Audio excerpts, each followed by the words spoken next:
Hi people, this is Levi. In this video, I want to talk about the upcoming new moon in the sign of Leo and some other astrological phenomena occurring at the same time. And this is all happening on July 23rd, 2017 at 11:45 a.m. Central European Time, that is. The sun and the moon, the king and the queen, the two luminaries, right, are joining together in the sign of Leo to forge new things, to create new ways of becoming more conscious of who we truly are. Because the sun and the moon are sattvic planets, and sattvic planets deal with our true nature, our natural inspirations, okay? The sun represents the soul or the Atman, right? It represents the true self and the light of consciousness. And the moon is the mind or the manas, as we say in Vedic astrology. So bear with me here for a moment. In the manas live the jiva and the ahamkara. The jiva is the individual self, right? The conscious entity. It has a life force. It's the basis of all world experience, we could say, and it refers to the embodied being limited to the psychophysical states. In the manas also lives the ahamkara, which is the idea of separate existence, right? It's the ego, because without an ego, we cannot become individual beings. See, we know that the moon reflects the light of the sun, right? So the light of consciousness is being reflected or fragmented, if you will, through the agency of the moon, right? And we know that the moon is associated with illusions, right? So because in there lives the idea of separate existence, right? So when we become too attached to the idea of separate existence, we suffer, right? And when we think about illusion, we think about Rahu, the north node of the moon, right? Rahu and Ketu, the north and the south node of the moon, are eclipse points. They are mathematical points, right? They are created by the intersection of the path of the moon with the ecliptic, or the path of the sun, right? They represent the path of our consciousness. And I'm, talking about Rahu because Rahu is also there in the sign of Leo, right? And see, Rahu is associated with illusion. It's a trickster, right? And so when we look at the moon and its nature, see, the moon is needy, right? It's also all-knowing, right? It contains all memories, longings, ideas, and desires. Hence, its dual nature, we could say. See, and Rahu, whatever Rahu indicates in your horoscope, whatever it influences, is where you're underdeveloped. These represent the areas in life in which we are underdeveloped. Meaning that, see, Rahu is going to create a need, this compulsive need, and it's going to make us think that, well, in fact, it's, our ego that makes us think that the things that Rahu influences are the things that we think we need to become fulfilled human beings, see? But see, Rahu is completely attuned and is an agent of the divine, right? Because the avatar or the deity that is connected to Rahu has complete Para-Atma nature, right? Which is the nature of the Supreme Spirit. So it's an agent of the divine. And so the ego has no chance against Rahu, right? So whatever Rahu influences is going to create this compulsive need, right?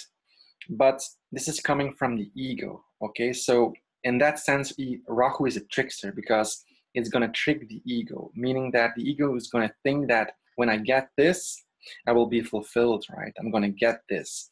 But Rahu will make sure that because it has its own agenda, right, which is attuned to the divine, will make sure that those things just slip through your fingers. Or Rahu is very erratic in that sense, right? There's no compromise. So when you're going through Rahu Dasha, it can be an extremely challenging time because of that, because the ego is being severely tested, okay?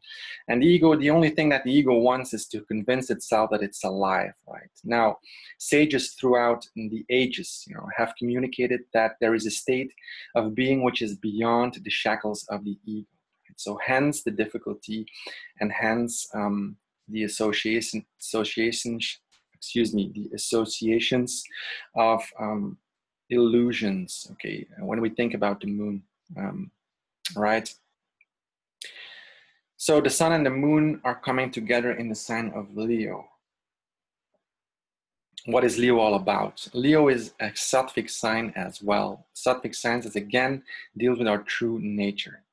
Leo is also a Kshatriya sign, it means it's a warrior sign. It's all about developing our will and our strength, right? Becoming powerful in who we are. See, when the sun enters the sign of Cancer, it reaches its highest point relative to the equator, right? And it signifies summertime in the northern hemisphere.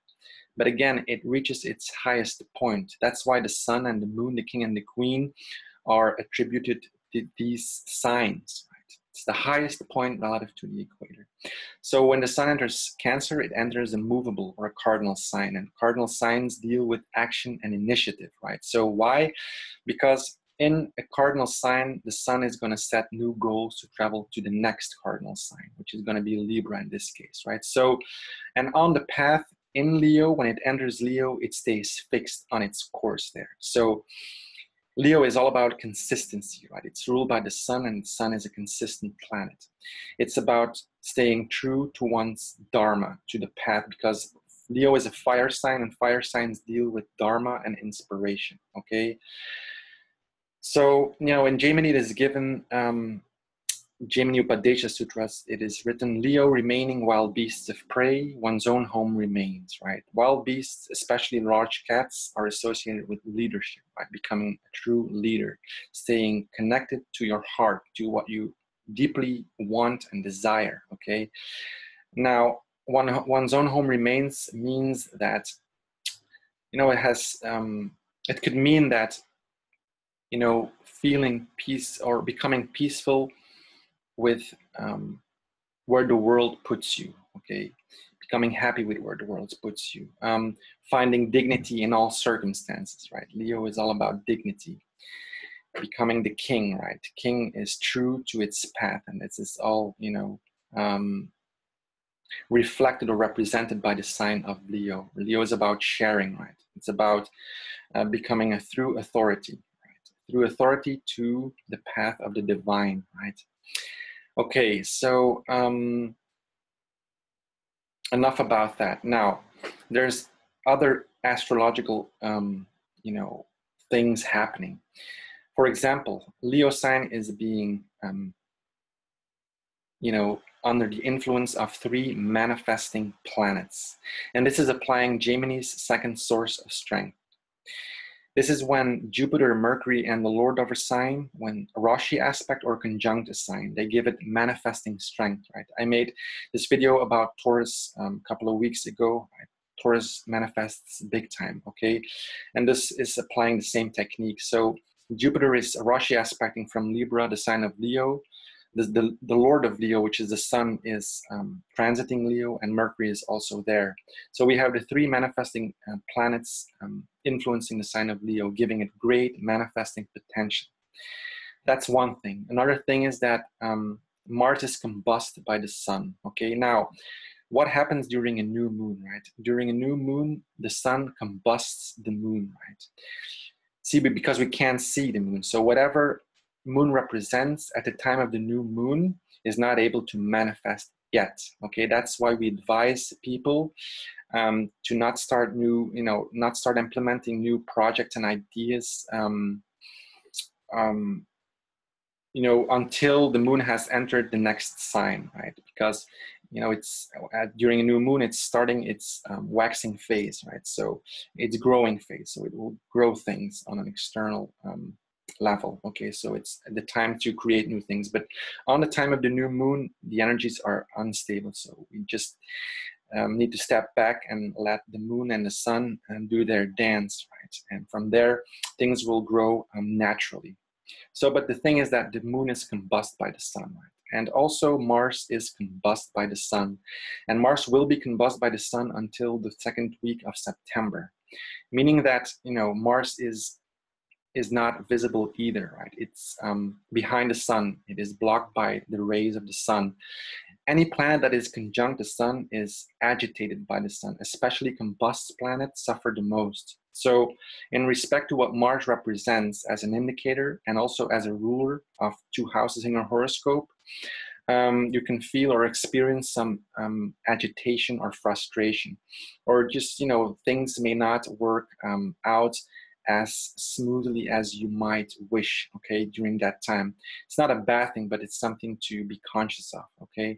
Mars rules, property, it rules younger siblings, it rules the mother. In Jamini, it rules the mother. It rules athletics, right? It rules surgery, accidents, etc. Okay, so there's many things that Mars rules, and it's also going to rule 2 houses in your horoscope. For example, for Leo, it's going to rule the 4th and the 9th house. So in respect to 4th and 9th house affairs, Mars could, there could be some frustration involved, experience there, okay? So just be aware of that. We see also that Rahu is there. Again, Rahu is this eclipse point. Now, Rahu is the way to go, right? Because, again, it is attuned to what we really need now, not what we think we need, okay? So be aware of that whatever Rahu influences can have this illusionary nature. But Rahu is a giver as well, okay? So because it wants to show us, it wants to give us what we actually need, okay? So it can be challenging.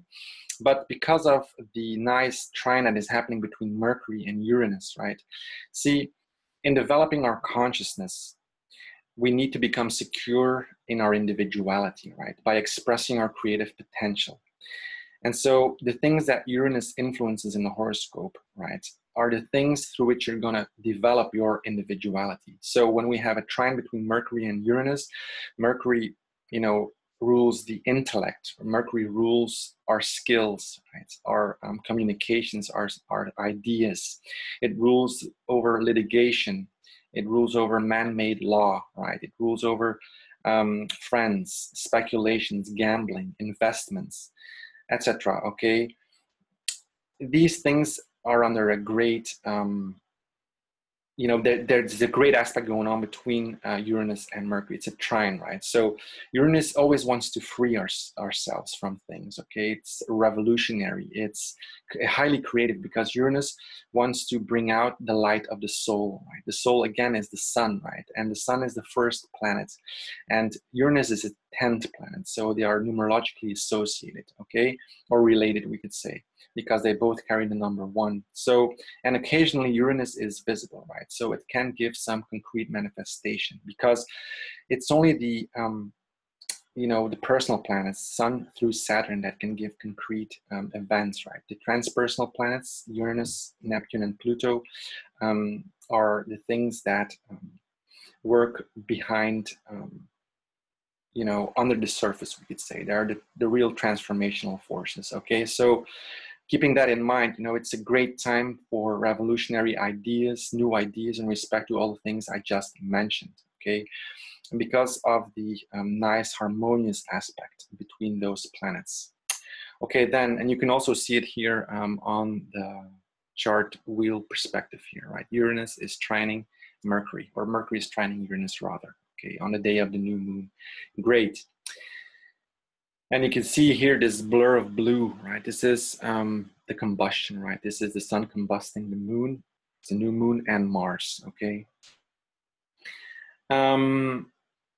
Now, Venus is opposing Saturn. That's another aspect that is going on, right? You can see this here, the line. Venus is opposing Saturn. Venus represents diplomacy. It represents women. It represents luxuries, art, relationships, okay, our self-value. These things are the things that Venus rules over. And Saturn represents our responsibilities, where we need to pay our dues also, okay? Saturn rules over the earth, right? It's about material, it's about manifestation as well. And Saturn and Venus are friends, right? Saturn has 2 friends, Venus and Mercury. And so when Saturn influences Venus, it tends to ground Venus. Now, it is in a conversation of tension, right? Because it's an opposition. So it could be challenging, but there's what is going on at the same time is also a loose trine between Jupiter and Venus. So whatever Saturn, because Saturn can be a delaying influence, but it's also a grounding influence. So whatever is under the influence there of Saturn is going to be nicely and gracefully supported by the loose trine of Jupiter there, okay? Now, as I mentioned, Venus and Saturn are friends, right? Venus is a soothing planet, a wet planet. And so Venus is going to soothe Saturn, whatever, because Saturn is, you know, cool and reserved and wants to be left alone and is about, you know, also our ego, right? The things we don't want, our complexes, etc. So, you know, in respect to that, Venus is a gentle, a nice influence to Saturn. And Saturn can be, you know, is also a friend towards Venus. So Saturn will ground Venus, right? It will make it more grounded, you know, substantial. So in respect to relationship, because Venus rules relationships, there could be, you know, some truth talk or some, you know, making things a little more serious, more grounded, we could say, okay? Especially because Jupiter is also part of the equation there, right? Now, and also Mercury is still trining a Saturn, right? It's a loose trine, but it's still going on. So, you know, between Uranus and Mercury, the trine that is happening there, you know, this revolutionary freeing ourselves in respect to mercurial things, right? There is also good manifesting potential because of the nice aspect, the trine between, the loose trine between Mercury and Saturn still going on there, right? So, see, Venus and Mercury are two Rajasic planets, we say. So, see, they get involved with the concrete experiences of the sign that are desirable, okay? Venus and Mercury. See, Venus is a wet planet, Mercury is a moist planet. It's a mixture of dry and wet, right? Mercury is, you know, considered very balanced, right? And Mercury deals with play, and Venus is wet and soothing. And so when, you know, Saturn is involved, it tends to make things a little more substantial, more grounded, we could say, okay? But they are both Rajasic planets, and Rajas means mist, okay? So, you know, in terms of desires, and because, you know, Venus is there in Gemini, which is an air sign, right? And air signs are, you know, signs that deal with a little bit more pleasure, more light going, we could say, okay? So, this is very nice aspects, okay? There's a lot of positive influence to the sign of Leo, obviously. You know, within the 2 coming weeks, there's a lot of room or space for new things, developing new things, new ideas, being incredibly inspired, okay? We can also see that Jupiter is, you know, squaring Pluto, right? It's getting closer to its, to an exact square there. So, you know, whatever Jupiter represents for you. So for example, if it rules the second cusp of finances, and there's some separating influence of Saturn or Rahu or the Sun, something like that, onto Jupiter, right? And Pluto is also around, squaring that. Then in respect to finances, first of all, you could lose some money because of the separating influence to it. I'm just giving an example, right? This is not happening. But because, and Pluto's, you know, what Pluto is going to do is it's going to make sure that in respect to that, you know, losing finances, you're also going to lose some ego, right? Because Pluto is Shiva, right? It's the ego destroyer. So again, so they work behind the scenes, and so, but when they get in an exact square or opposition or something like that, they tend to, you know, transform things in respect to what these concrete, these personal planets represent for you. Okay, I'm just giving an example. Okay, so I think that's enough for the introduction. I will go over this for all signs. So again, look at it from your ascendant sign. So I'm just gonna pause the video here for 2 seconds. Okay, talk to you soon. Okay, what does the new moon bring for all ascendant signs, right? Let's start with Aries ascendant. For Aries, the new moon is happening in their 5th house. The 5th house is the house of our creative intelligence. It's the house of knowledge, right? It's the house of amulets like yantra and mantra. You know, it's the house of creativity, we say, right? And it's the house of children. So it's applying our creative intelligence. Again, in the 4th house, right? The 4th house represents what lives within us deeply, what we crave for. In the third house, we're going to develop that via skills, right? What is deep within us. And in the fifth house, we're going to start sharing that with other people. That's why the fifth house also has a romance connotation, okay? But the fifth house is a Dharma house. It deals with inspiration, right? And Aries, Leo, and Sagittarius are the fire signs, right? So they are the first, the fifth, and the ninth original signs of the zodiac, right? So they deal with Dharma, with our natural inspirations, okay? So great time to manifest in respect to those things for Aries ascendant, okay? Then there's a great trine happening between Mercury and Uranus, right? Uranus, again, wants to free us from old structures, we could say, from old patterns. You know, it wants to bring out the light of the soul, right? And so it's about developing our individuality, right? And because of the harmonious aspect with Mercury, it's about, you know, revolutionary ideas and breakthroughs, right? And so in the introduction, I mentioned what Mercury represents, right, as a natural indicator, but it will also rule 2 houses in your horoscope. So for Aries, Mercury rules the 3rd house, right, and the 6th house. The 3rd house deals with our courage, right, our skills, developing our skills. In the classics, it is given as upadesha, meaning initiatory instructions, learning new things.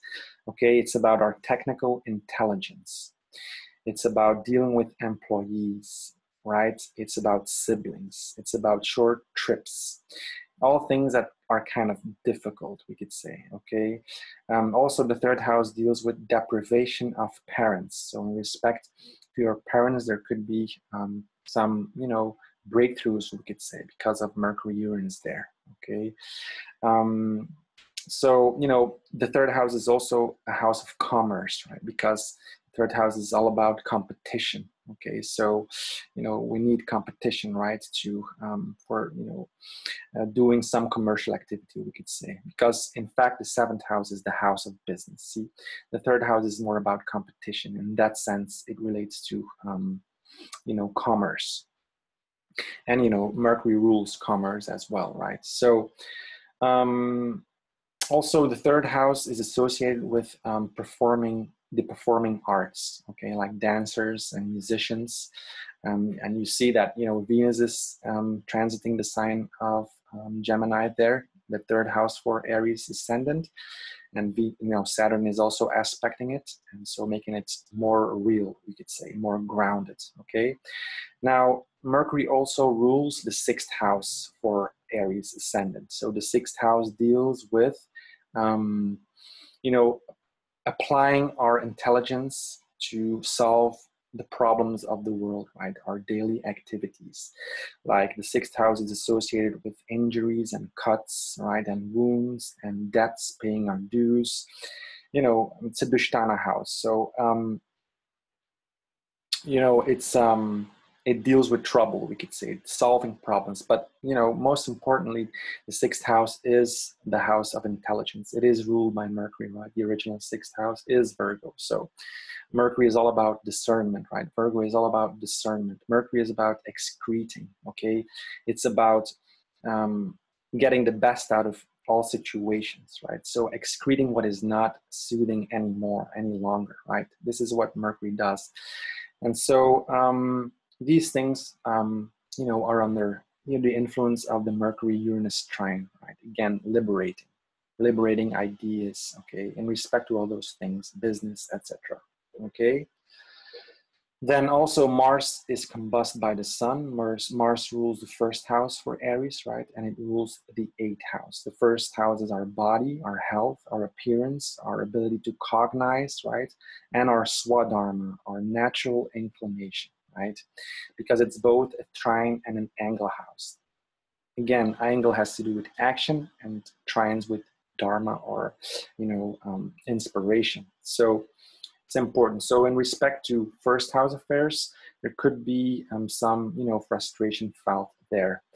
Also, Mars rules the 8th house for Aries ascendant. Okay, the 8th house is the house of life force, of vitality, intimacy, becoming psychologically healthy. Okay, that's why it has also an occult connotation, right?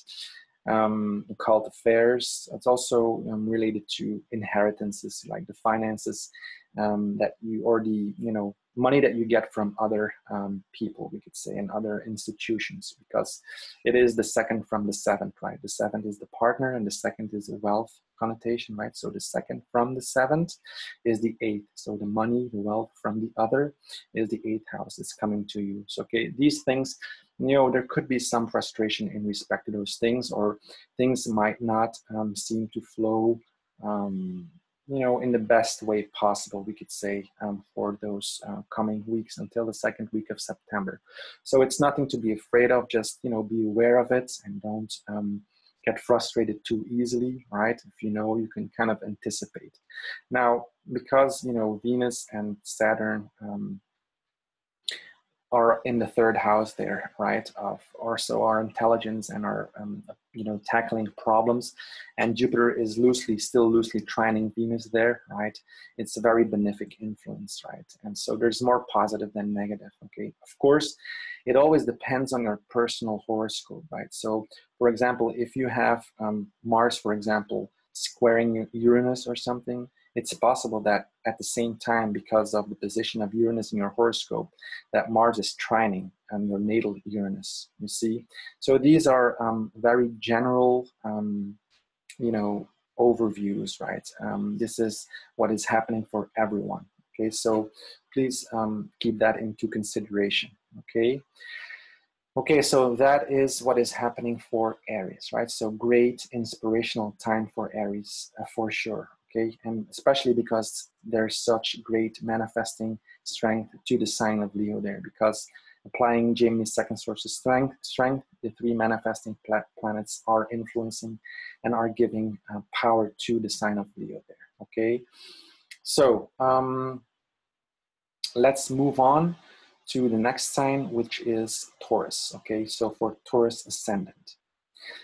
For Taurus ascendant, the new moon is happening in their fourth house, okay? New beginnings in respect to fourth house affairs. What is the fourth house? The fourth house is what we crave for, what is deep within us. It is the heart, right? It represents our land, our homeland. It represents, you know, what is deep within us is, you know, nourishment also. So the mother is seen from the fourth house. Again, our homelands, vehicles are seen from the fourth house, deposits, banks, etc. Okay, new beginnings in respect to those things for Taurus ascendant. Okay, now there's this beautiful trine going on between Uranus and Mercury at the time of the new moon. Okay, so Mercury will be going into the sign of Virgo on the 26th, right, of July 2017. And so it will enter its exaltation position.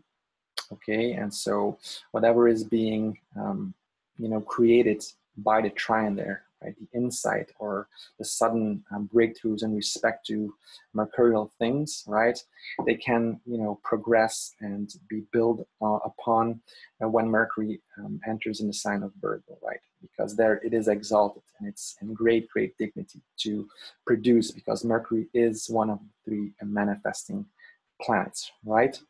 So for Taurus, Mercury, right, rules the second house and the fifth house, right? So the second house is our resources, right, our wealth, our, you know, whatever we need to support us, like our close friends, our close family, right? It's wealth, we could say. Like also the second house is speech and the name we get from our family, etc. okay? But it's what we need to support us, okay? The food we take in, etc. So you see that Venus is also there, right? Soothing it. Venus is always a healing influence. And because of, you know, the opposition with Saturn there, Saturn makes things more real, we could say.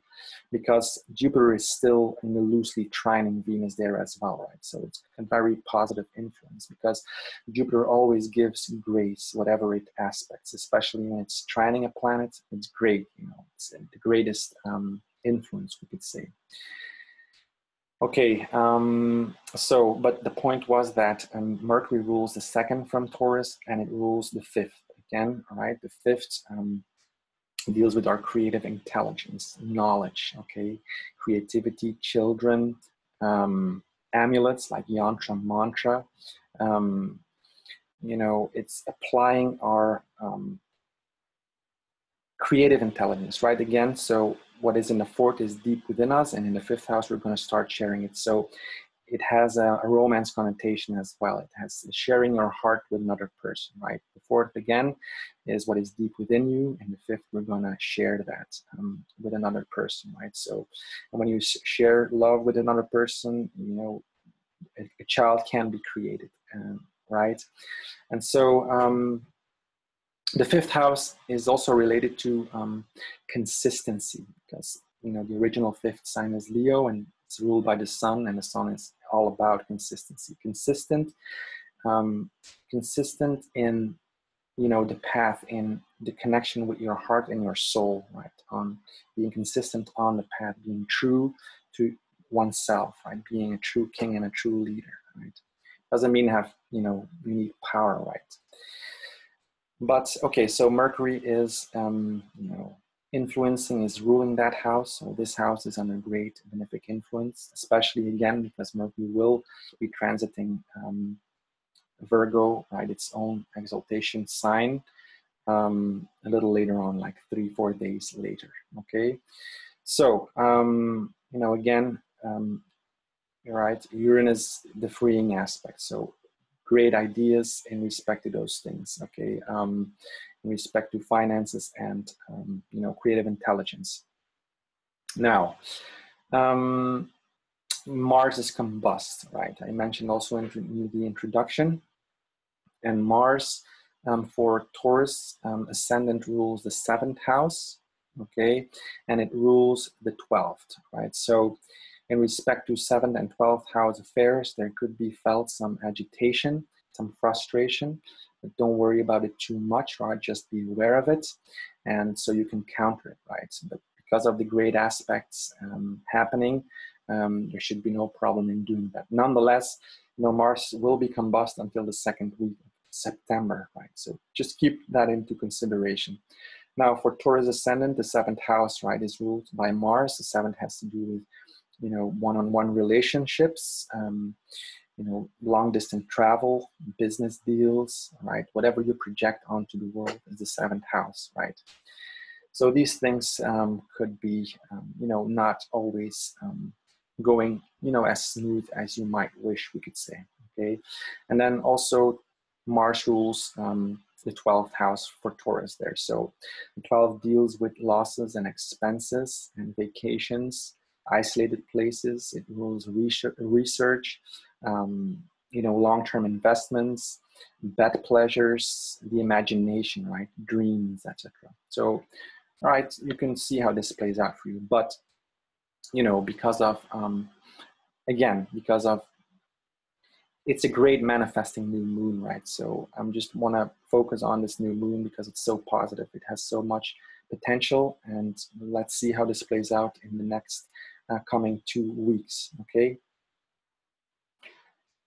Okay, so let's move on to Gemini ascendant. For Gemini ascendant, the new moon is happening in their 3rd house. What is the 3rd house? The 3rd house is Upadesha, right? Initiatory instructions, learning new things, new skills. The 3rd house is the house of commerce because it deals with competition, right? The 3rd house is applying our will, being courageous, right? The 3rd house is about short trips. Deprivation of parents is also given in the classics. So in respect to your parents, there could be some new you know, evolutions, and so on. So Mercury is trining Uranus, right? This liberating aspect, Uranus, you know, where we need to develop our individuality. Mercury deals with our intellect, great ideas, business, and all the things that I mentioned in the introduction. Okay, so a trine happening, the most harmonious aspect, this is great. Now, for Gemini, Mercury rules the first house, right? So in respect to their body, in respect to their health, and their life path, their swadharma, their natural inclination, there could be great breakthroughs, right, on a mental, intellectual level. Because Uranus always wants to bring out, again, the light of the soul, okay? So Mercury also rules the fourth house for Gemini ascendant, and the fourth house has to do with your home, what you deeply crave for, what is deep within you. It rules your heart, okay? Your emotional contentment. It rules the mother, land, you know, the homeland, deposits, banks, vehicles, etc. Okay, so all these things are under this influence of Uranus-Mercury trine. Then Mars is, and also Venus is there, right? Transiting the sign of Gemini still, which is great. Venus is always a soothing influence, and Venus is a healer, okay? It's the diplomat. It makes you diplomatic, right? And it's good in terms of respect to self-value, etc. Especially for women, right? Because Venus rules women.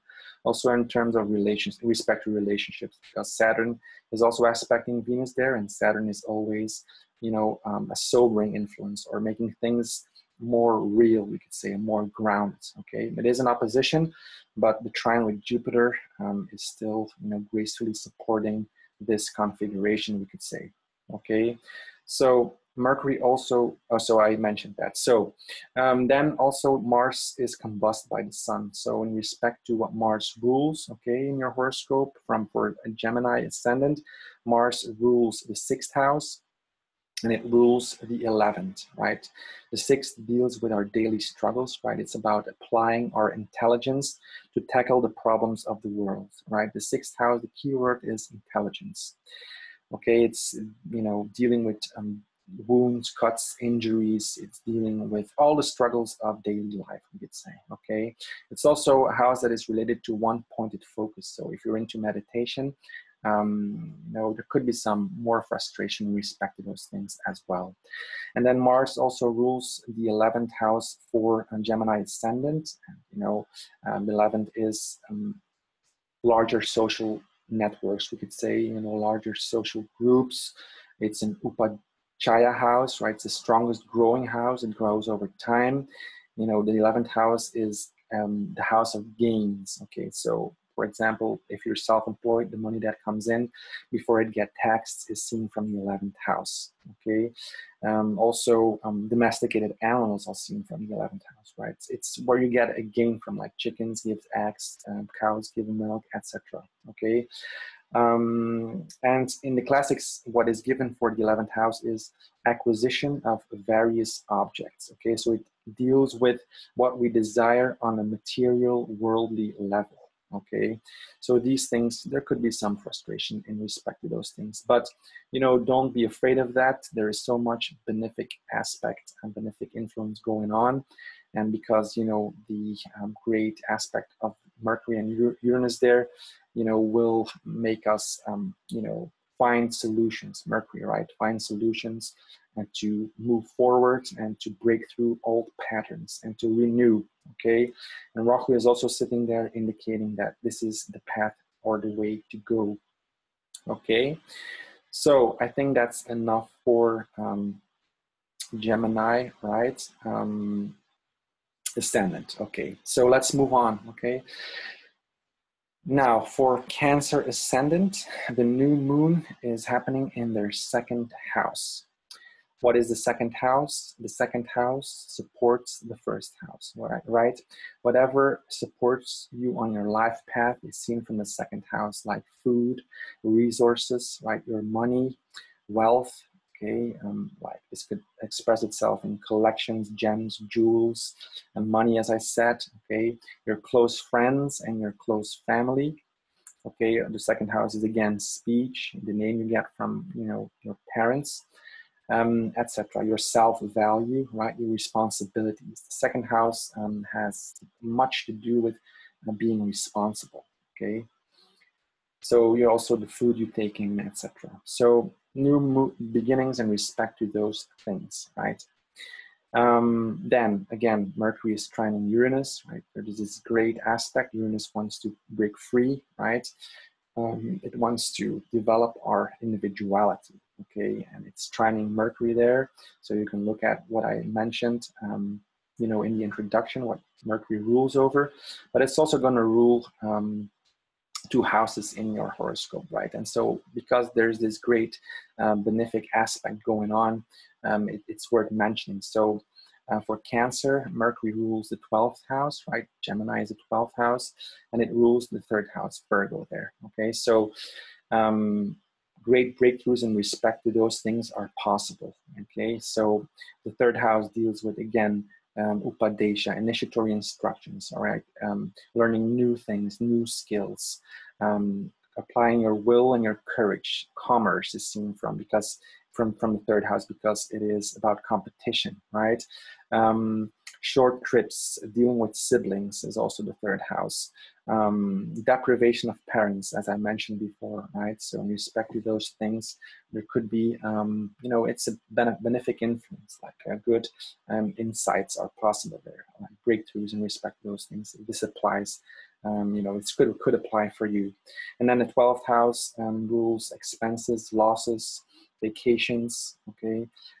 Isolated places like hospitalization also. Venus is there, it's a soothing factor, right? And Saturn is opposing Venus there, making it, you know, more real, we could say. It could be a delaying influence as well, but we need to keep into consideration that Jupiter is still loosely trining Venus there, giving it grace and blessings, right? So Jupiter is always a protecting influence, okay? Right, and also the 12th house rules over dreams and imagination, etc. Okay, so, you know, great potential in respect to those things for Cancer ascendant. Then Mars is combusted by the Sun, as I mentioned in the introduction, right? Mars for Cancer ascendant rules, what is it, the 5th house, yes, and also the 10th house. So, you know, in respect to 5th and 10th house affairs, there could be experienced some, you know, delays, frustrations, things, you know, that don't seem to work out that smoothly, but don't let it get too, you know, don't let it come to your heart too easily, because, you know, Mars is our energetic system, right? It can be a frustrating aspect when it's, you know, combusted by the Sun. So just be aware of that. It doesn't have to be a bad thing, right? Just, you know, be conscious of it. So, you know, Mars rules the 5th house, as I mentioned, and the 10th house. The 5th deals with children, applying our creative intelligence. It's about knowledge, right? Yantra, mantra, these kind of spiritual practices. Children, right? And gambling, speculation is also seen from the 5th house, and education. So, okay, respect to those things. Just, you know, have patience, we could say, or just be aware of your agitation or frustration, right? And then it rules also the 10th house from Cancer. Mars rules the 10th house, Aries there, okay? And the 10th has to do with our obligations, our karmas, our actions, right? Our great deeds in the world, our career, the respect we get, the relationship with the father, right? Being away from home, because it's the 7th from the 4th, right? The 7 being long distant, the 4th being the home. So the 7th from the 4th is the 10th. So could relate to being away from home, etc. So all these things, keep that into consideration.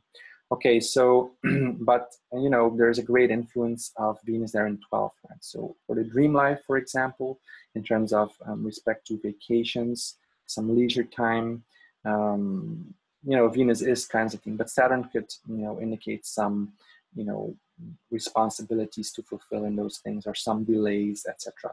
But again, because of Jupiter trining Venus there, it's benefic, okay? It's not going to be the hardest thing at all, okay? But the most important thing is that, you know, the new moon is such a great manifesting new moon, right? Because of, you know, the Sun being in its own home there, right? The King and the Queen joined together in the sign of the King there. And there's, you know, when you're applying Gemini's second source of strength, right? There's all the benefic influences to Leo, even if Mercury even if, you know, Mercury will have gone into the sign of Virgo, which is a great thing because it's in its exaltation position there. The benefic or the manifesting planets Jupiter and Sun will still be there for you know, a whole month, right? Sun will be the transiting Leo for a whole month there. So, you know, that's the most important thing. So good luck with that. Then let's move on to Leo ascendant, right? This is a great manifesting time for Leo ascendant.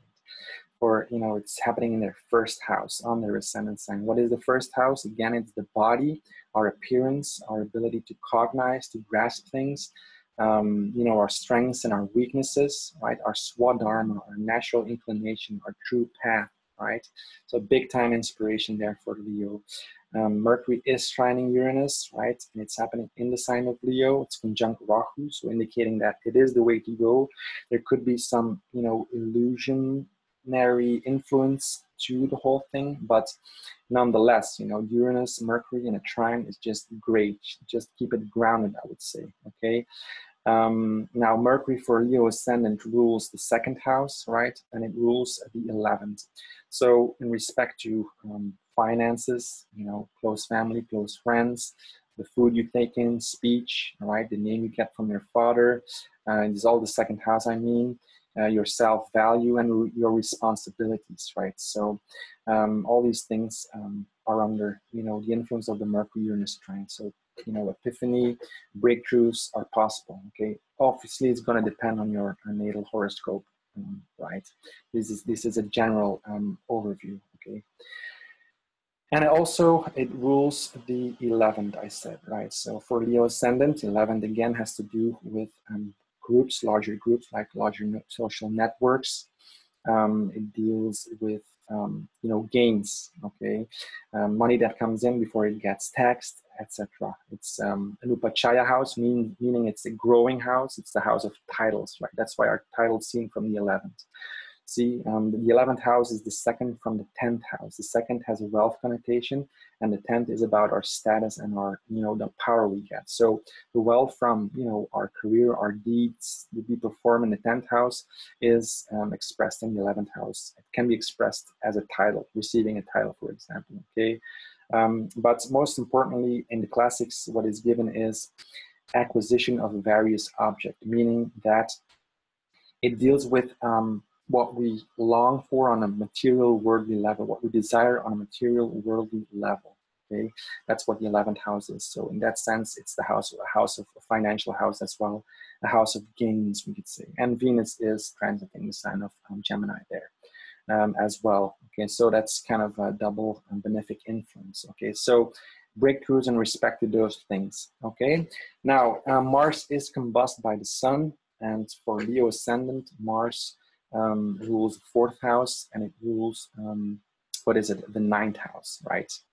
So in respect to 4th and 9th house affairs, there could be felt some frustration and agitation, you know, until the second week of September, we could say. Then Mars won't be combusted any longer by the sun, okay? Now, the 4th house represents the home, the nourishment, what you crave for, what is deep within you, your emotional contentment, we could say. It doesn't mean that you're not going to be emotionally content at all, but there could be some, you know, frustration or things in respect to those things could not play out, you know, or could not work out that smoothly, okay? So just keep that into consideration, that you can kind of anticipate, okay? So that is for the 4th house, you know, the land, the homeland, the mother, property, vehicles, etc. And then the 9th house deals with luck, fortune, right? Our belief systems like teachers and teachings, higher learning like philosophical, spiritual learnings, teachings are seen from the 9th house. In fact, everything that is, you know, bigger than yourself is seen from the 9th house, right? It's what you believe in as well. Okay, it also deals with pilgrimages, like travel that inspires you, we could say. So all these things are seen from the 9th house, okay? Now, because for Leo, right, because there's such great manifesting strength to Leo, this will be, you know, there could be some, you know, when there's such great potential, like a new moon, and there's all these influences, all these powerful influences to Leo, and Mars, has just entered the sign of Leo, energizing it, but being combust. You catch my drift, right? It could lead to some frustration, like you want things too quickly, or etc., etc. Because, and you just keep into consideration that Rahu is still there, right? And Rahu is always a point. Just watch Rahu, right? Just because it's kind of compulsive and illusory in the sense. So just keep it grounded, okay? But the 2 coming weeks for Leo should be great for manifesting and implementing new ideas in respect to their true path, right? To their swadharma. This is what is given also in the classics, right? Okay, then let's move on to Virgo ascendant. For Virgo ascendant, the new moon is happening in their 12th house, okay? The 12th house, again, is the house of losses and expenses. It is the house where we let go before we elevate into, better states, we could say, or higher states, okay? It's something to let go of. And also, is associated with vacations and a leisure time and dreams and imagination, and your last wish before you leave this physical plane, right? So escapism, right? Escapism is what I mean. So the first house is the body, and the 12th house is the escape from the physical body, we could say, like isolated places, imprisonment, hospitalization. Long-term investments are also seen from the 12th house, and bed pleasures, all these kinds of things, right? Like dreams and imagination is also an important one, especially when you have, Uranus and Mercury doing, this harmonious dance there. So there could be breakthroughs in respect to those things. So just using your imagination, use your imagination and apply this to free yourself from things that you have outgrown, because again, Mercury is about excreting. It's about letting go of what is not longer suiting you. Okay, and Rahu, you see this compulsive influence there, right? But it is the way to go. So just keep it grounded. Okay, but for example, via dreams, you can get some high great inspiration, or when you find yourself on a vacation or in an isolated place, there could be great breakthroughs, etc. Okay, now Mercury rules, right? Because we're talking about the Mercury-Uranus trine here, and so Mercury is the personal planet that is involved. So Mercury is ruling 2 houses, right, for Virgo ascendant. So it rules the 1st house, right? Mercury is the ruler of Virgo, and it rules what is it? The 10th house. Okay, so in respect to 1st and 10th house affairs, there is you can expect some great insights, some revolutionary ideas, meaning that Uranus always wants to free you from the old, as I mentioned, right? It's Uranus again wants to bring out the light of the soul. Okay, and it's a short influence, but a couple of days later, Mercury will have entered into the sign of Virgo, into its exaltation sign, and it does very, very well there. So whatever, insight you got there, right, on the new moon, right at the time of the new moon, will be, you will be able to build on this, because Mercury is about arranging things, right? When Mercury enters the sign of Virgo on the 26th of July, 2017, okay, a couple of days later. So again, so it rules the 1st and the 10th house. The 1st, again, our appearance, right? Our body, our health, our ability to cognize, our swadharma, our natural inclination, the path we really want to go, right? Because the 1st and the 1st house is both a trine and an angle house. Trines are associated with dharma and natural inspiration, and angles are associated with action. So the 1st house is both an angle and a trine house. That's why it's so important. And Mercury is getting some creative insight there. So the trine happening in the 12th, so subconsciously maybe you're getting some new things, or maybe some things are flashing to the surface, we could say, like in a flash you get it. And then when Mercury enters the sign of Virgo, your own ascendant sign there, you're ready to implement this kind of thing. Okay, also the 1st house represents your strengths and your weaknesses. Okay, and again, your ability to cognize. Mercury is also about cognition, right? It rules over our intellect, etc. So great manifesting time there. It rules also over the 10th house from Virgo ascendant, meaning that career. Venus is also sitting there, by the way, right, soothing that. It's a soothing influence. Saturn is also aspecting it, so making it more real. It could indicate some delays, right? But it could also, Saturn and Venus, as I mentioned in the introduction, are friends, right? So Venus is going to soothe Saturn a bit, and Saturn is going to make Venus more grounded, we could say. Okay, so in respect to 10th house affairs, like career, the action in the world, right? The 10th house is the karma bhava, we say. So it is all about the great deeds you perform, obligations, the respect you get, relationship with the father is seen from the 10th house. And so in general, it means like authority figures, right? There's a soothing influence there. And just keep into consideration also that Jupiter is still trining Venus there loosely, right? So still giving its grace and blessings and protection, because it is a trine. It is the most harmonious aspect to Venus there, okay? So that's wonderful. So most importantly, there the new moon in the 12th house, and then Mercury, going into Virgo there a couple of days later, right?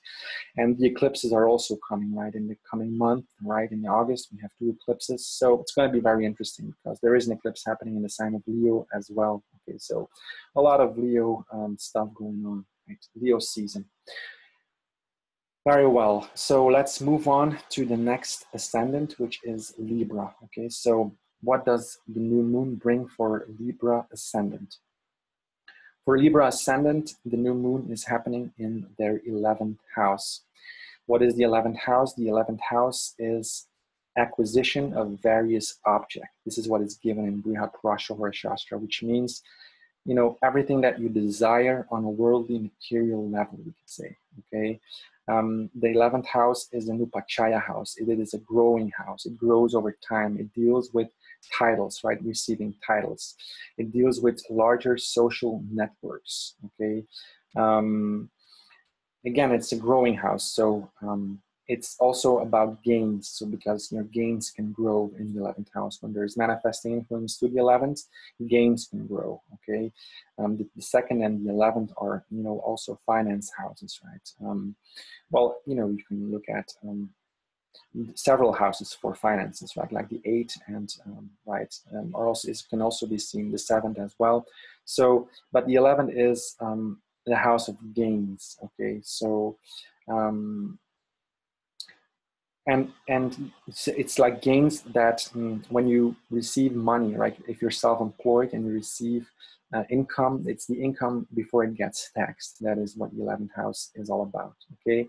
But, acquisitions of various objects. So what you desire on a material, worldly level is seen from the 11th house. So great manifesting potential for Libra ascendant. And, Jupiter is transiting the sign of Libra there. So Jupiter on the ascendant is great for your health, right? Because it has great directional strength there. Jupiter and Mercury have great directional strength in the 1st house. So blessing health is definitely, happening for Libra. Even if, people get sick, etc. When Jupiter transits the ascendant, it's always, even if it's severe, right? It's always going to make things softer, we could say, no matter how the severity, okay?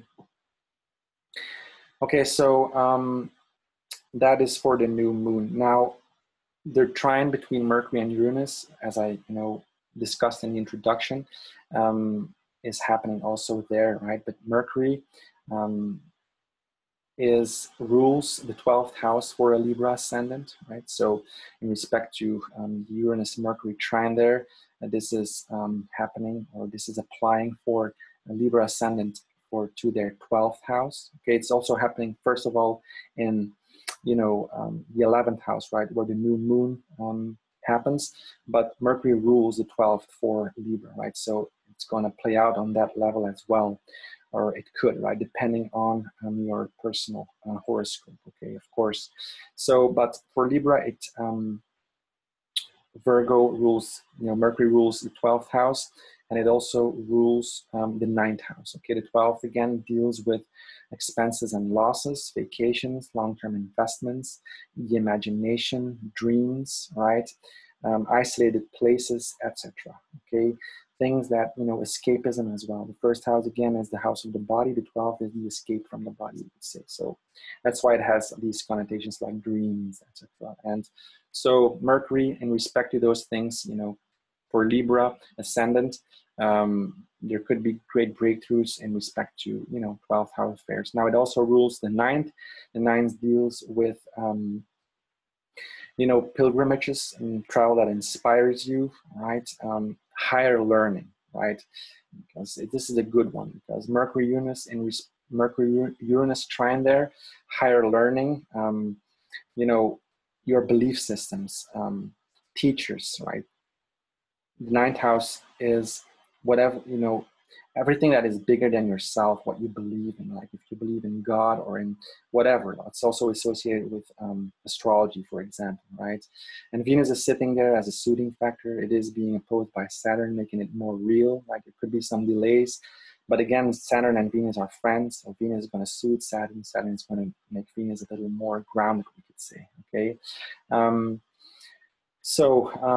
The ninth house, okay. Also, the ninth house is about your fortune and your luck, okay. And so, in respect to those things, there could be breakthroughs, right, happening because of the nice aspect between Uranus and Mercury there, okay.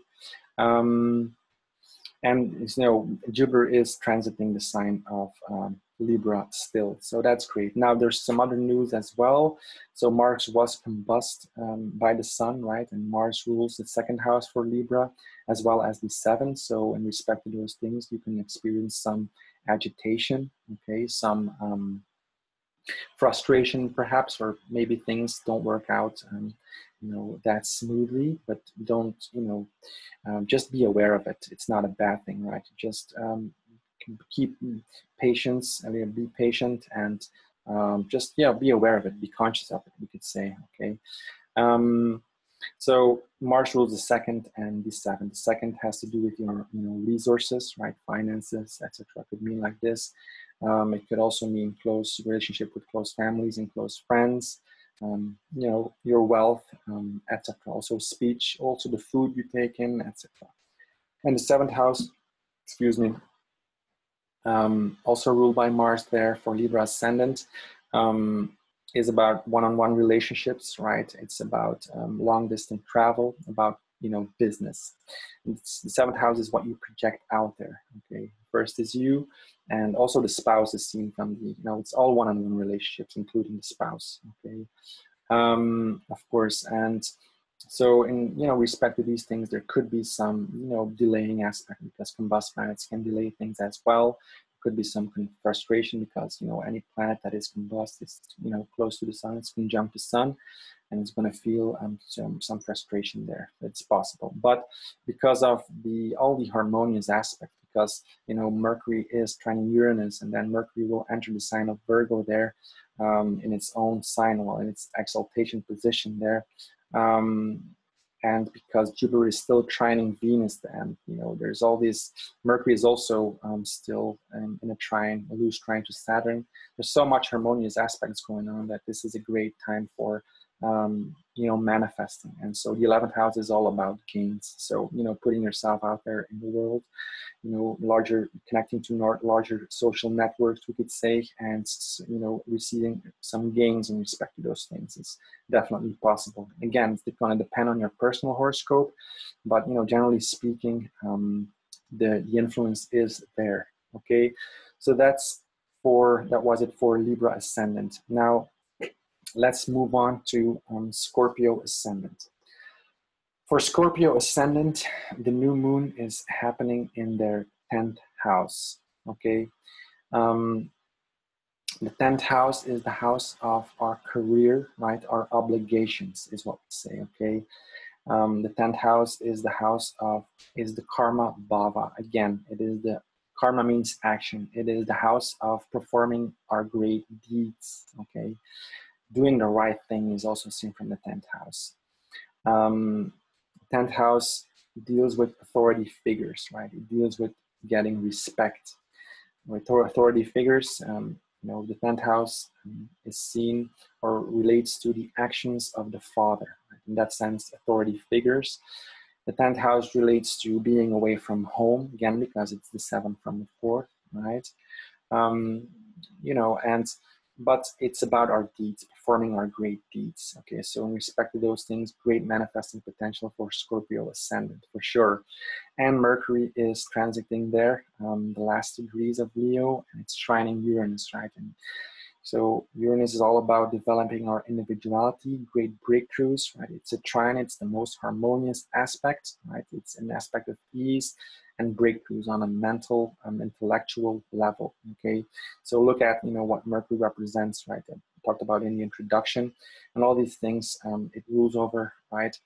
Could play out for you, but it also rules 2 houses for each ascendant, right? And for Scorpio ascendant, you know, Mercury rules the 8th house, right? And it rules the 11th house. So in respect to 8th and 11th house affairs, there could be some breakthroughs, okay? 8th house deals with life force, with our psychological integrity, right? Becoming psychologically healthy. It deals with finances or, you know, gains from other people, right? Like inheritances, etc., taxes refund, etc. It deals with the occult, right? Again, so the 8th house is such an interesting house because it's, you know, indicates sudden ups and downs. It's a very unpredictable house. It's about going deep, right? It's the original sign of Scorpio, right? Going deep, you know, facing our dark side sometimes, right? To just, you know, go back to the light, etc. So this is all 8th house connotations, okay?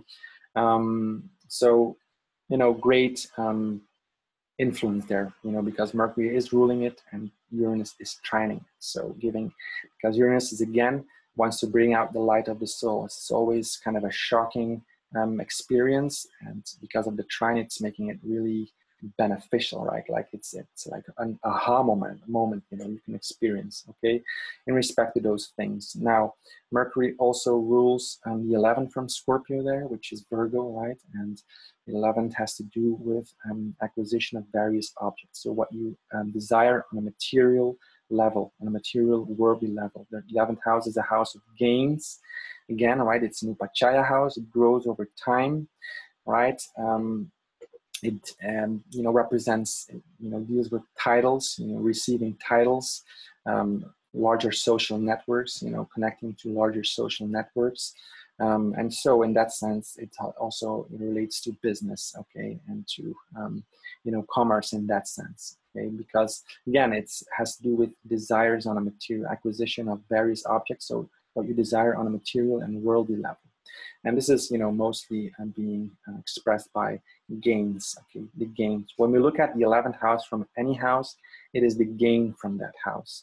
So if you're looking at, you know, the 7th house and you look at the 11th from the 7th, that is the gain from the 7th house, okay? So this is a way you can use it, this, you know, Bhavat Bhavam house-to-house relationship principle. Okay, so then, so this is good news, right? So the 10th house is being highly, you know, activated by manifesting planets. Then the 8th house has also Venus in it, additionally, right? It is because Mercury rules the 8th there for Scorpio, and because of this nice trine with Uranus, this is great. But also, additionally, Venus is there, making things more soothing. And Saturn aspecting Venus is going to make it more real, more grounded. Again, because Saturn and Venus are friends. So Saturn can be a delaying influence, but, you know, it's going to ground Venus. So it's a good aspect, even though it's in opposition. And because Jupiter is trining Venus there, giving grace and protection to whatever is happening in respect to, you know, what is actually happening for you, right? Also including your natal horoscope, etc. But this is a general overview. Again, then Mars is combusted by the Sun, right? Mars rules the 1st for Scorpio, and it rules the 6th, right? So in respect to 1st and 6th house affairs, there could be felt some agitation until the 2nd week of September, we could say. So, you know, just be aware of that. Don't, you know, frustrate yourself too easily, we could say. Just be patient and things will work out, okay? See, because Mars is in the sign of Leo there, and it is energized, but because of its combustion with the sun, right, it can become too hot sometimes as well. So hence, you know, some frustration and some agitation. So for Scorpio, it rules the first house, right? Mars rules the first, which has to do with our body, our appearance, our ability to cognize, etc. Okay, and then the sixth house is also ruled for Scorpio ascendant by Mars there. Excuse me. Aries is the sixth from Scorpio, and the sixth has to do with applying our intelligence to tackle, you know, the daily problems. Like the sixth house is seen for, you know, is associated with injuries and cuts and debts, paying our dues. Also one-pointed focus again. Okay, but it's applying our intelligence. So just keep that in mind. Okay. Okay, let's move on to Sagittarius sign. So for Sagittarius, the new moon is happening in their 9th house, which is great. See, when something, you know, nice happens for Leo or for Aries, for the fire signs, you know, all fire signs benefit from this, of course, right? Now we all benefit from it because, you know, the fire signs, you know, also our signs, houses in everyone's horoscope, right? So, but it's great that, you know, for Sagittarius, it's happening in the 9th house, because the 9th house is the strongest Dharma house, right? Dharma, again, has to do with inspiration, with, you know, implementing ideas. It's about want to do things, want to get inspired, because the 9th house is all about that. It's about inspiration, higher learning, you know, spirituality. Astrology is seen, you know, from the 9th house. You know, it's about pilgrimages, so it's travel that inspires you. It has to do with your luck and your fortune, right? It also has a children connotation, because it's also a very creative house. It's the fifth from the 5th house, and especially for women, when we look at women horoscopes for the birth, you know, childbirth, and we also definitely look at the 9th house. Okay. So because, you know, it's about inspiration, okay, and it's about your belief system, in the sense that everything that is bigger than yourself that you want to believe in is seen from the 9th house. Also, great teachers, etc. Okay, so this is all happening. Excuse me. So this is all happening for what is it, for Sagittarius, right? Now, also what is also now, so new beginnings in respect to those things. Now, Mercury is trining Uranus, right, in the sign of Leo there, which is great, okay? Again, so as I mentioned in the introduction, Uranus wants to break free, right? Mercury is about discernment, about excreting, letting go of the old, right? And Uranus is energizing Mercury there, because Uranus wants to break free, it wants to inspire, it wants to bring out the light of the soul there, right? And because of its super harmonious aspect to Mercury, you can expect like breakthroughs on an intellectual, mental level. And in respect to what Mercury rules, right? And for Sagittarius ascendant, Mercury rules the 7th house, right? And it rules the 10th house. So in respect to 7th house, 10th house affairs, there's this great influence going on between the 23rd and 26th. On the 26th, Mercury will, you know, go into the sign of Virgo there, in its own sign and exaltation position, which is great, because whatever you receive there during the new moon is going to be manifested into the sign of Virgo, because, you know, Mercury takes care of business in the sign of Virgo. Okay, wants to organize and get things straight. Okay, so because Mercury is one of the manifesting influences, right, in Jamini Astrology.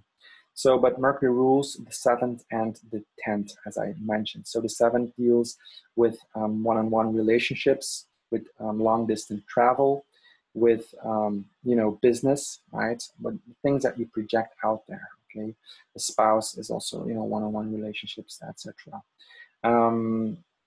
Venus is also sitting there. Okay, so, you know, the sign of Sagittarius have been, you know, Saturn has been transiting the sign of Sagittarius for the last 2 years, right? Making Sagittarius work hard, right, on, you know, their path, we could say, right, and health probably. And so, you know, Venus opposing Saturn, Venus is going to soothe Saturn. Right? It's a soothing influence, even though Saturn, you know, itself can be a delaying influence. It can be kind of because Saturn is, you know, wants to be left alone, this kind of thing. But Venus is a soothing factor. So Venus is a gentle aspect, and it is happening in the 7th house there, because Venus is an indicator of relationships, but the 7th house is also relationships, right? So there could be some nice benefic influence in respect to you know, 7th house affairs, in respect to relationships, and you know, when you're on a travel or something like that. And Jupiter is still loosely trining Venus there, giving its grace as well. Okay, so Mercury also rules the 10th house from Sagittarius, so in respect to career, in respect to performing your great deeds, right? That is what a 10th house is.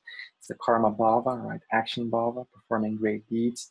Respect to you know, authority figures is the 10th house. Being away from home is the 10th house. What is it? Authority. Yeah, the actions of the father are seen from the 10th house. Your career is seen from the 10th house, etc. So these things also are under the influence, are ruled by Mercury, which is in a trine with Uranus, and it wants to liberate us, wants to break free from old things, right? And again, Rahu is also in part of the equation.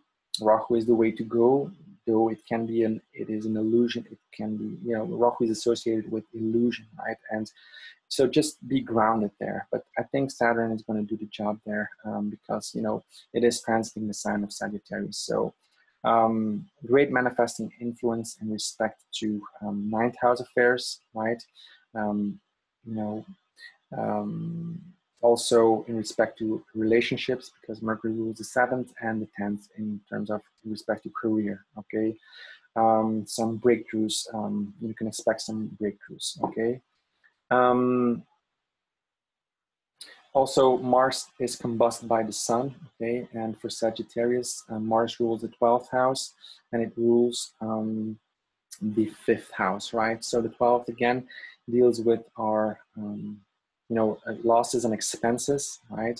It's vacations, long-term investments, isolated places. 12th house is the house of research, right? Hospitalization, imprisonment, dreams, the imagination, right? This is all seen from the 12th house. Also, your last wish before you die, all right? It's also seen from the 12th house. So, you know, Mars being combusted by the Sun there indicates that there could be experienced some frustration and some agitation. Some maybe things in respect to those things could not, you know, maybe they don't work out that smoothly, as I mentioned. Okay, so also Mars rules the 5th house from Sagittarius, and the 5th has to do with children, right? Applying your creative intelligence. It's the house of knowledge and education as well. Amulets like yantra and mantra. Your romance, speculation, gambling, all seen from the 5th house, right? So, you know, but the most important thing is applying your creative intelligence. So in respect to those things, be patient. That's always the advice when, you know, Mars is combusted by the Sun. Just don't expect too much. Just be patient, and things will manifest, right? Just wait a little bit till Mars has gone, you know, has removed himself far enough, you know, from the Sun there. Okay, because the Sun is strong. Now, see, Sun and Mars are in great dignity in Leo. Right? Sun is in its own home in Leo, and Mars is in a great dignity there as well. Because it's close to the Sun, right? It's going to suffer in that respect. Okay, so it will have its implication, and so just be aware of that. You know, it's nothing to be worried about, because we have this great benefic influence from Mercury and Uranus, from Jupiter to Venus, even. You know, Saturn to Mercury is still in play, right? And we have this grounding aspect between Saturn and Venus as well. So, and all these manifesting influence to the sign of Leo, which is for Sagittarius, it's the 9th house. It's the strongest Dharma house, which has to do with inspiration. So in the 2 coming weeks, you can expect, you know, things to grow in respect to the things that I mentioned, especially in respect to 9th house affairs, right? Which deals with your fortune, your luck, and your highest inspirations, we could say. Okay, so enough for Sagittarius ascendant. Let's move on with Capricorn. For Capricorn, ascendant, the new moon is happening in their 8th house, okay? The 8th house is a very interesting house. It is the house of the occult. It is the house of life force, of vitality, of intimacy, of psychological integrity, right? That is what the 8th house is. It is also, it has to do with, inheritances and, money that you get from other people, we could say, okay? Again, it has an occult connotation when we want to become psychologically integer, right? We need to face our demons sometimes, right? So this is represented by the 8th house. That's why it can be, sudden ups and downs, right? It's unpredictable. And that's why it's such an interesting house. So great manifesting potential to that, house, to the 8th for Capricorn ascendant. Now, what is also happening is that Mercury trines Uranus, right? And so it's happening there in the 8th, right? And Mercury rules for Capricorn ascendant. It rules the 6th house and it rules the 9th house, okay? The 6th house, this is good because Mercury rules, the 6th house, the original 6th sign is the sign of Virgo, right? Which is ruled by Mercury as well. So 6th house deals with applying our intelligence, right? Practical intelligence to face the problems of the world, we could say. Okay, like the 6th house deals with injuries and cuts and wounds and all sorts of problems. The problems of daily reality, also paying our dues and debts, etc., are seen from the 6th house. It's applying our intelligence. Okay, Venus is there soothing that, making it a little more easy. Saturn is aspecting Venus, making it more real and grounded, we could say. Okay, Saturn can be a delaying influence, right? So, but there is still a loose trine going on between Jupiter and Venus. So Jupiter is gracing, is giving its grace to Venus and what it represents. Okay, and so that's a good influence. Now I mentioned the 6th house, right? So then also Mercury rules the 9th house for Capricorn ascendant. So because of the trine there, Uranus again is a freeing aspect. It wants to bring out the light of the soul, right? It's the trine with Mercury is great because Mercury rules the intellect. So expect some great ideas to come to you. It is a trine, right? It's the most harmonious aspect. It will come with ease and it will be beneficial and you will be able to work on it because Mercury will enter the sign of Virgo a couple of days later, where it will enter its exaltation sign. And Mercury in Virgo, you're on, it's great because Mercury is all about discernment, organizing, taking care of business, taking care of everything. Okay, so that's what Mercury does best. So Mercury is about discernment, about excreting what you don't need and just applying what you do need, right? So Mercury can takes the best Mercury will take the best out of the situation. Okay, and especially in the sign of Virgo there. So and a couple of days before it is being trine, it is being energized by this great trine with Uranus. Okay.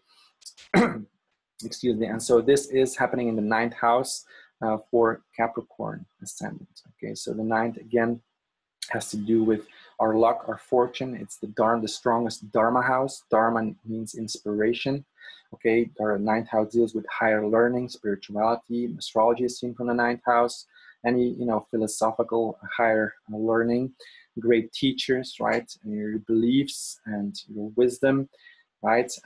Because the original 9th sign is ruled by Jupiter. Jupiter is all about knowledge and wisdom. And so that's why the 9th house has all these connotations, right? So great influence there for Capricorn ascendant. Then Mars is combusted by the Sun as well, okay, as I mentioned in the introduction. So Mars rules the 11th for Capricorn ascendant as well as the 4th, right? So in respect to 11th and 4th house affairs, there could be some frustration, agitation felt because Mars is combusted by the Sun. There also could be some delays in respect to those things, right? Just keep patience. It's not a bad thing. Just be patient and expect that, things might not always turn out, as you wish them to be, right? Doesn't mean that things won't be taken care of, okay? It's going to depend on your personal horoscope, obviously, but there is this influence. Mars is combusted by the sun. So 4th house and 11th house, right, is ruled by Mars for Capricorn ascendant. So the 4th house, again, is what we crave for deeply. Is all about our emotional contentment.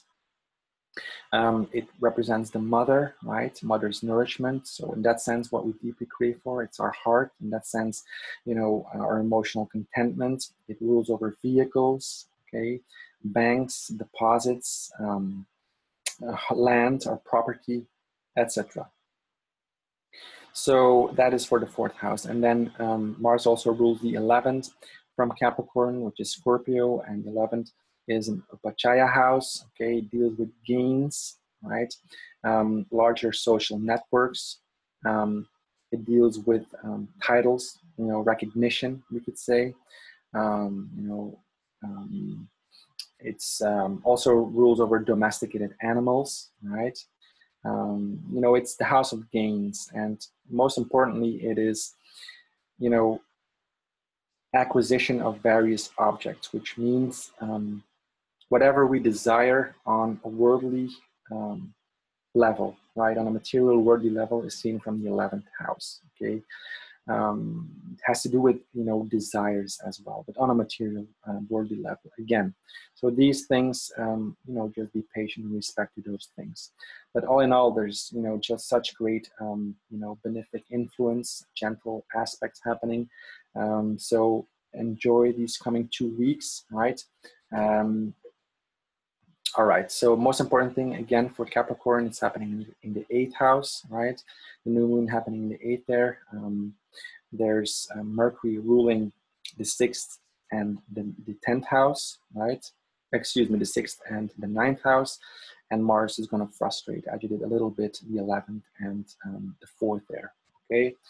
Okay, so let's move on to Aquarius. So for Aquarius ascendant, the new moon is happening in their 7th house. Okay, so great manifesting potential in respect to relationships, one-on-one relationships, business, right, long distance travel, everything that, the 7th house is the body of the other, right? It's also what you project out there, is seen from the 7th house. Okay, so but for relationships, it's great. And right? And so now Mercury is trining Uranus there, right? So again, Uranus, deliberating influence, right? Mercury, our intellect, so expect to receive some great ideas, right? Uranus is always electrifying, wants to bring out the light of the soul again. And so also look at, what I mentioned about, what Mercury rules in the introduction, right? Now, for Aquarius, Mercury rules the 5th house, right? And it rules the 8th house. So in respect to 5th and 8th house affairs, you can expect some breakthroughs, we could say. Now, it's a short influence, right? Mercury will be going into the sign of Virgo on the 26th, but in Virgo, it's gonna enter its exaltation sign.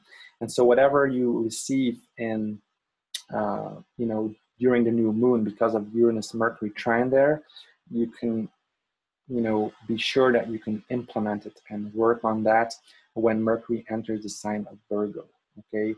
And we can expect some big changes because of the eclipses, right? Which, I haven't mentioned here, but in August, we're gonna have 2 eclipses. So whatever comes in here with this new moon happening, and then if we look at the configuration, is gonna play an important role in what is gonna happen in the next coming weeks, right? With the eclipses and all.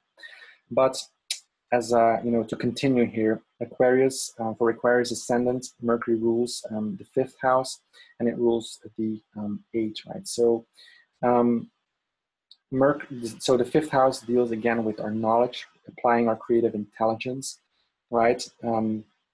It deals with yantra, mantra. It deals with consistency. Okay, consistency in the sense of being consistently tuned to your path, to what you need, okay, what you want, what is important to you. And so because the fifth house is a Dharma house, again, it deals with inspiration, right? We see that Venus is also transiting the sign of Gemini there, so soothing that sign, so it's a benefic, an extra benefic influence to it. Jupiter is being opposed by Saturn, making it more concrete, more real, right? There could be some delays in respect to that, but, you know, as I mentioned, Saturn and Venus are friends, even in the opposition. You know, it tends to ground things, especially because Jupiter is still trining, loosely trining Venus there in the sign of Gemini, okay? So you can expect, you know, Jupiter always gives grace and ease, and it's going to protect things in respect to those things, okay? Then also Mercury rules the the eighth house from Virgo, and the eighth has to do with our life force, our vitality, intimacy, psychological integrity, right? The eighth house has to do with also with battles, right? It deals with finances from other people, right? It deals with the occult, right? It's a very interesting house because it's an unpredictable house. So sudden ups and downs, sudden changes, you know, turmoil, etc. But, you know, because of the aspect of Uranus and because of the whole configuration there, and because Mercury will be entering the sign of Virgo, its own sign there, you know, it's going to play out positive, okay?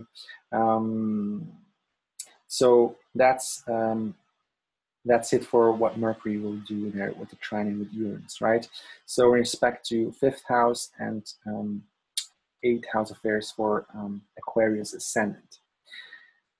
Then also Mars is combusted by the sun, right? So for Aquarius, Mars rules the 10th house, right? And it also rules the 3rd house. So in respect to 10th and 3rd house affairs, there could be some agitation, some frustration in respect to those things, okay? 3rd house affairs deals with employees, right? Learning new things, skills, you know, it's upadesha, learning new things. It's applying your will and your courage and your strength, right? Short trips is seen in the 3rd house. The 3rd house is about, you know, the performing arts, okay, like musicians, dancers, etc.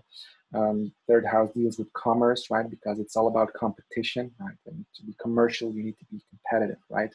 So ambition, competition are seen from the 3rd house.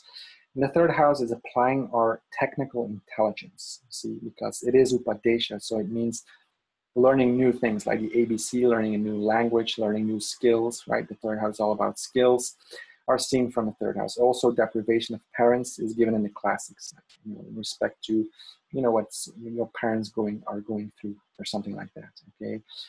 So, you know, this could be a little under, just be patient in respect to those things. Also, Mars rules the 10th house from Aquarius. So in respect to career, in respect to you performing your great deeds, okay? In respect to relationship with the father, in respect to getting respect, okay? And things like that. All your obligations, your career, you know, being away from home because it's the 7th and the 4th, etc. Just these are things are ruled by Mars, and Mars is combusted by the sun here. So just be patient with those things. Okay, so that was it for for Aquarius ascendant. Let's move on to the last sign, which is Pisces. So for Pisces ascendant, the new moon is happening in their 6th house, okay? What is the 6th house? Again, it's applying our intelligence to tackle the problems of the world, okay? Again, the original 6th sign is a sign of Virgo. Virgo is ruled by Mercury, right? Mercury is about discernment, about excreting, meaning that whatever you don't need any longer, you just throw out. This is what Mercury is good at, right? Mercury is about, you know, solving problems. It's the most balanced planet. This is what is also good. So it wants to get the best out of every situation by investigation, etc. Okay, so and so, you know, the new moon is happening in the 6th house there. So the 6th house deals with all of that, with dealing with your daily struggles. Like it also refers, or, you know, yeah, refers to injuries and wounds and cuts and accidents and all these kinds of things that we we struggle with, is seen from the sixth house. So, but because of those struggles, we become intelligent. Like, it's practical intelligence. This is what the sixth house is. So finding new ways to tackle problems is very much highlighted for Pisces, no doubt. Okay. You know what, Mercury is trining Uranus there, so you can expect some great breakthroughs in respect to those things. Now, not only in to those things, but in respect to what Mercury rules as well, right? And for Pisces ascendant, excuse me, Mercury rules the seventh house and it rules the fourth house, okay? So you can, Uranus again is where we, where we develop our individuality, right? It's Uranus is bringing out the light of the soul. It's breaking free from the old, right? Again, Mercury is about discernment, right? About intellect, about receiving great ideas. Mercury will be transiting 4 days later at the sign of Virgo, its exaltation sign. So you will be able to build on what you have received during the time of the new moon, when Mercury and Uranus were in trine, right? And it's also going to be in respect for Pisces ascendant, in respect to seventh house affairs and fifth house affairs, as I mentioned. So the fifth house deals with the fourth house for Pisces ascendant. Fourth house deals with what we crave for, what is deep within us, okay? What we long for. It's about our emotional contentment. It's about mother's nourishment. It's about our land, our property, the bank deposit, vehicles, okay? But most importantly, it's what is deep within us, what we want, and right? It's our emotional security, we could say. Now, Venus is transiting the sign of Gemini there, so soothing that. Saturn is aspecting it, opposing it, so making it more real, more grounded. There could be some delaying influences, but Venus and Saturn are friends, so Saturn is going to make Venus a little more grounded, and Venus is going to, especially because Venus is in the sign of Gemini, an air sign, right? It can be a kind of light-footed, we could say, and but Venus is going to suit Saturn as well. So whatever Saturn represents there for Pisces, right? For Pisces, it's going to be the 10th. There's a suiting influence. It's a short influence, but nonetheless, it's there, right? And Jupiter is still loosely trining Venus there in the fourth house from Pisces ascendant there. Okay, so that's all very positive. And Mercury rules the fourth there, and there is this nice trine happening between Mercury and Uranus. So in respect to fourth house affairs, expect some breakthroughs, we could say, some innovation, innovation with a big I, you could say. Okay, so see how it plays out. Also, Mercury rules the seventh from Pisces, right? Seventh has to do with one-on-one relationships. So it's the house of relationships, right?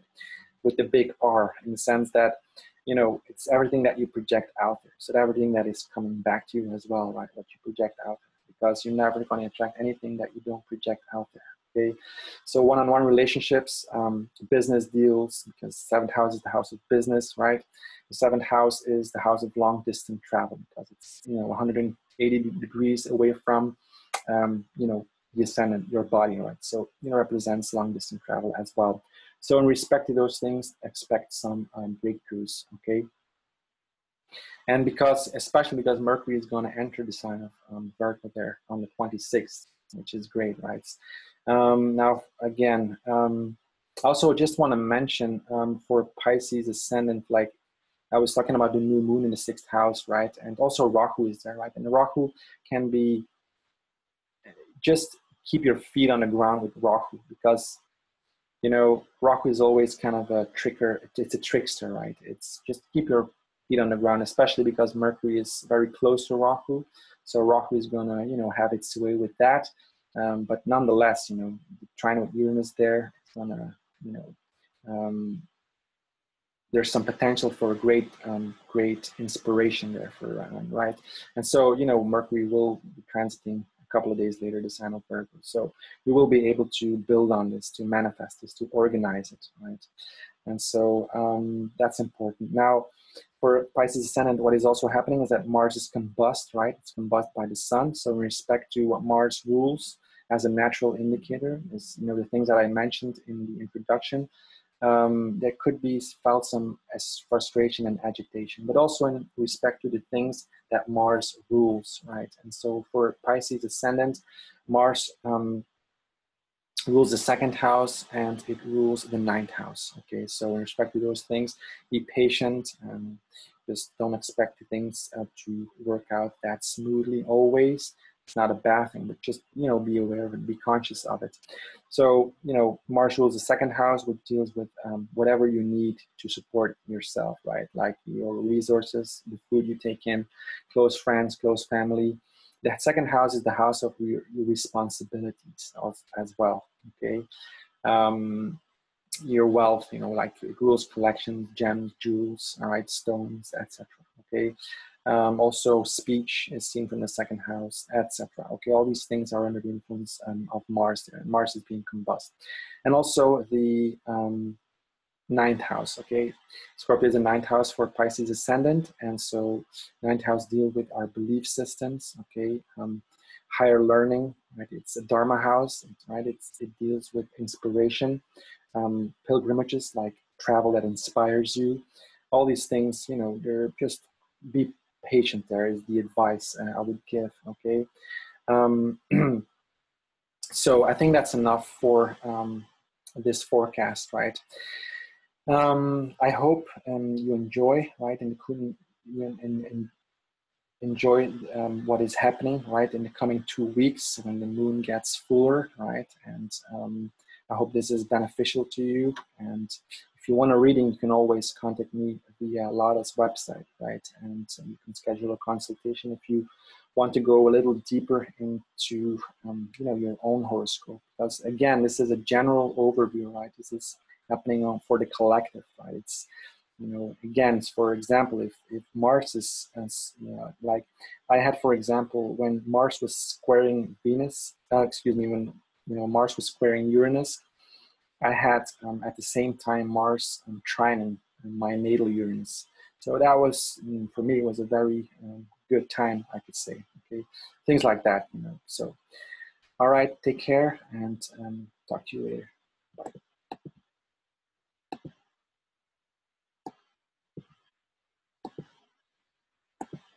If I can stop this.